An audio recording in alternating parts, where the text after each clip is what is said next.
Global happenings today. We communicate, we analyze global news. Stay tuned. Hello, beautiful people. Welcome to Global Happiness Today YouTube channel. There's this adage that says it's only a ripe mango tree or ripe fruit tree that receive the highest stones because everyone wants a piece of it. Well, you would understand with me why Peter Obi and Labour Party seem to be the center stage of everyone who wants to get attention politically, or better still, anyone who wants to get a full grip of the youth coming to vote for them. They keep angling at Peter Obi. Well, as it is, some few hours ago, FFK threw a dash, in fact, openly stooped so low as to insult Peter Obi, called him mannerless dunce and all that. Of course, a lot of people expected or wants Peter Obi not to react. Well, it looks like if there's a reaction now coming up from that. A lot of Nigerians reacted. I, for one, I was so disappointed in FFK for stooping so low to that level. Politics is not war. Politics is a game of psychology and wits. And those who have mastered the art knows how to play it. But playing the local type was really beneath the belt, below the belt. But while at FFK's remarks, and of course they have decided to give him a clapback, we're going to give you full details on that. ABGA also is not letting Peter Obi go. In fact, they have a lot to say against him. Well, before we go into the newspaper, kindly subscribe to our channel by clicking on the red subscribe button. Beside it, you see a bell notification icon. Please go ahead, click on it to get notified as soon as you update our channel on YouTube. Let's find out what Labour Party is telling FFK. Well, the presidential candidate of the Labour Party, Mr. Peter Obi, has told former Minister of Aviation, Femi Kayode, that he has no business with proxies but with candidates contesting next year's presidential election. Obi, in a statement by the Obi Dati Media Office, described Femi Kayode as a party switching champion and an attack dog of the ruling All Progressive Congress (APC). We will only respond to actual candidates, not their proxies and or attack dogs seeking attention and trying to justify their pay. Yay. Peter Obi is a Nigerian trader leading the movement for the new Nigeria of our dreams. He made a modest income and created wealth by doing legitimate business, the statement added.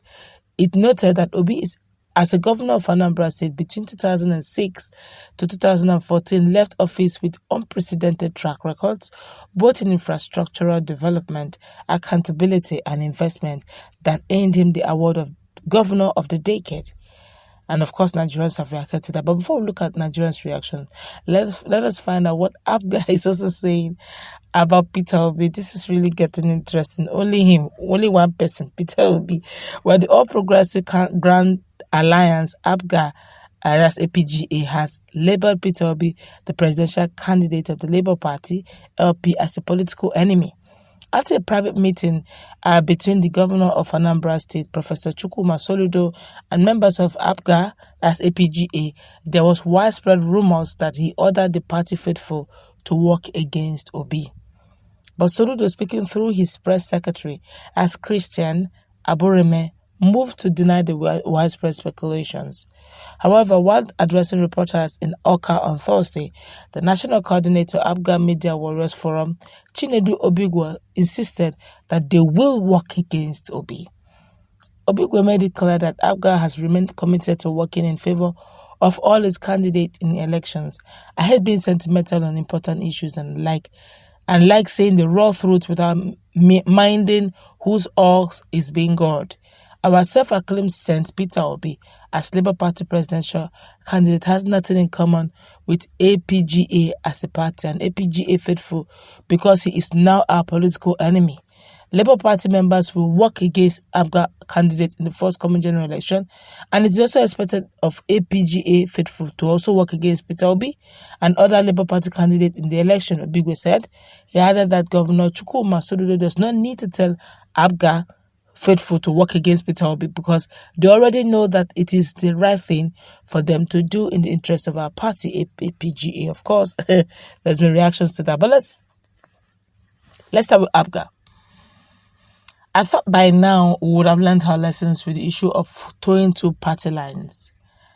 Personally, I'm looking for a new Nigeria, a Nigeria where the best candidate does not necessarily have to emerge from the ruling candidate, a ruling party, where we could have one ABGA person, one Labour Party person, one APC person, one PDP person, one AAC person, all because, not on party lines now, but because they have track records, accountability, such that when they come into the Senate, as for the legislatures or the executive or the judiciary, or let's look at the executive now and the legislatures, when they come to the Senate or voted in as governors, they will do what they think is the right thing.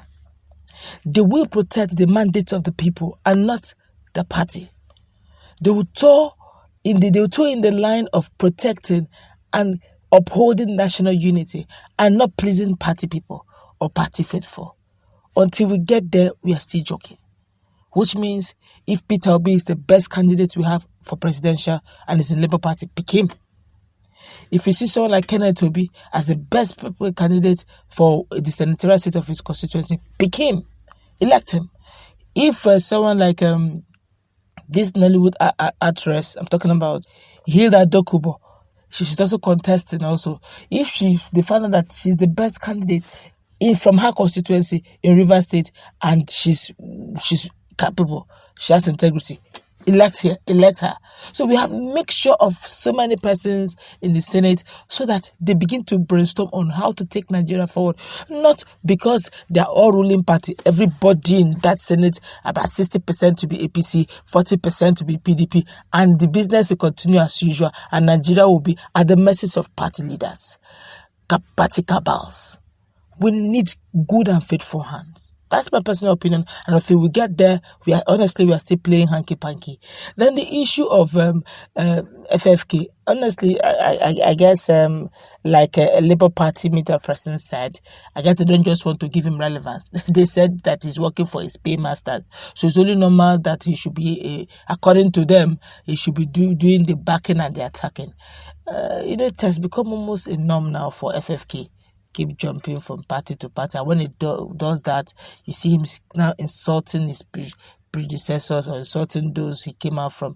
I really don't know how he works, really, but that's his own life, really.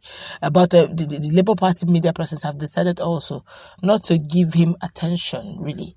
They have decided to play down, water down, or whatever it is. But the person you are calling tomato puree seller, that Peter Obi never denied being a trader. I, for one, when I heard that thing too, I was like, that's a legitimate business. You're trying to play down someone who's honestly hustling on the streets. Come on. And you're trying to promote someone who has been known as a thief in the name of politics. Come on. So but let's tell ourselves the truth. Let's not begin to look at things in the ufera of just the monetary inducement, but look at it in the moral standing and the fact that Nigeria needs to come as one and fizzle out all criminal elements from its leadership. Well, I guess if you ask me, it's good to note also that Peter Obi did not dignify him with a response. And I pray also Peter Obi will never dignify him with a response. That's where we're going to wrap it up. Let's meet in our comment section. Also, have a nice time.